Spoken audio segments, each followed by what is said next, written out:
करेंगे और उनकी सहमति के बाद अगर राष्ट्रद्रोह से संबंधित कानूनों में बदलाव की जरूरत होगी तो इसे अध्ययन के लिए विधि आयोग के हवाले किया जाएगा। मानवाधिकार कार्यकर्ता विनायक पर राष्ट्रद्रोह का मामला भारतीय दंड संहिता की धारा 124A में बताए गए राष्ट्रद्रोह के कानून और इसके व्याख्यानों के इर्द गिर्द घूमता है। विनायक सेन के खिलाफ छत्तीसगढ़ सरकार के मौजूदा मामले और सर्वोच्च न्यायालय द्वारा दिए गए आदेश ने ब्रिटिश शासनकाल में बनाए गए इस कानून को एक बार फिर से मौजूदा लोकतांत्रिक मूल्यों के दौर में बहस का विषय बना दिया। केंद्रीय कानून मंत्री पप्पा ने संकेत दिए कि गृह मंत्रालय के स्विच कर इस मामले को विधि आयोग को सौंपा जाएगा। सर्वोच्च न्यायालय जो अन्य मुद्दा उठाया उनमें कहा गया है देशद्रोह के मामले में क्या साक्ष्य माना जाए। केंद्रीय कानून मंत्री इस मामले को आंख खोलने वाला बताया है और कहा है कि एजेंसियां की वाली जज और अदालत में चले मामले पर बहस होनी चाहिए। It's a matter of concern to every of our lawmakers investigating or such study. And like tradition, a very serious issue to be considered. It cannot hang, cannot be sentenced. No, unless a very quick investigation is done, and it will be how the Supreme Court said that maybe the time has come in you have to revisit some of the laws. If any of those laws are not in conformity with the aspirations and the spirit of the Constitution, maybe we have to read proposing amendment to happens. मंत्री चिदंबरम और खुर्शीद ने विनायक सेन को अदालत द्वारा रिहा किए जाने के निर्णय पर खुशी जाहिर की है। उधर मुख्यमंत्री रमन सिंह ने कहा है सरकार सर्वोच्च न्यायालय के फैसले का स्वागत करती है। उन्होंने ये साफ किया अभी सिर्फ अंतिम जमानत दी गई है, विस्तृत सुनवाई बिलासपुर उच्च न्यायालय में अभी जारी रहेगी।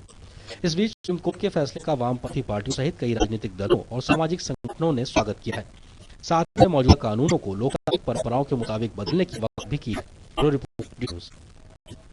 कांग्रेस अध्यक्ष सोनिया गांधी ने कल पश्चिम बंगाल के जलपाईगुड़ी में एक चुनावी रैली को संबोधित किया। कहा कि देश की मोर्चा सरकार ने पिछले 34 वर्षों में विकास का काम नहीं किया, इससे आम आदमी का जीना दूभर हो गया है। उन्होंने कहा कि यूपीए सरकार प्रदेश के विकास के लिए काफी पैसा दिया लेकिन उसका भी कोई सदुपयोग नहीं हुआ। अब समय आ गया है कि प्रदेश की जनता को इस हिस्सा मांगना चाहिए।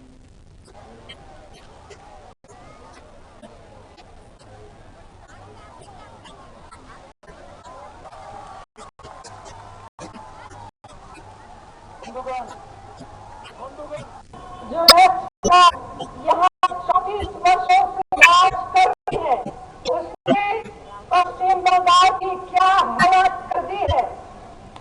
लेकिन अपने को इन बड़ों का संघर्ष बताती थी, आज उन गरीब उन कमजोर तबकों का हाल क्या है। पश्चिम बंगाल को भी हमारी सरकार ने इसी बात के काफी ध्यान दिया, लेकिन उसका असर कभी दिखाई नहीं देता है।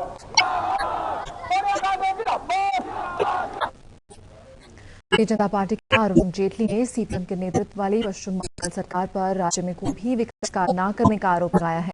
मालदा में चुनाव रैली को संबोधित करते हुए उन्होंने कहा कि वाम सरकार की गलत नीतियों के कारण ही राज्य के लोग दुख झेल रहे हैं।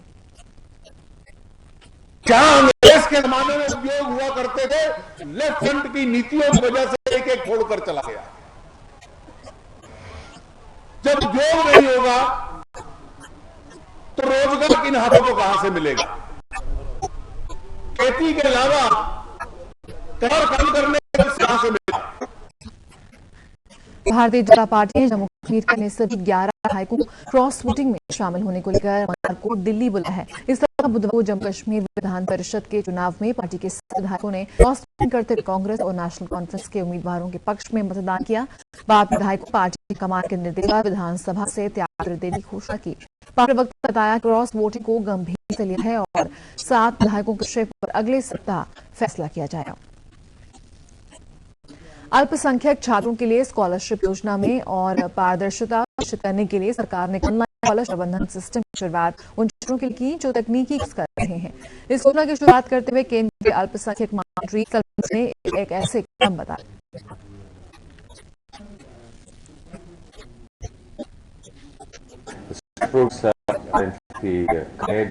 The work that we are thinking, and our own estimate is that amongst the more successful programs we have launched last year, scholarships are right up front, enormously helpful.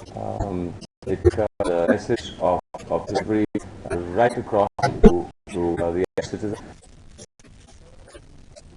Ranchi के कोर्ट ऑडिटोरियम में केंद्रीय सूचना प्रसारण मंत्री श्री मल्लिकार्जुन ने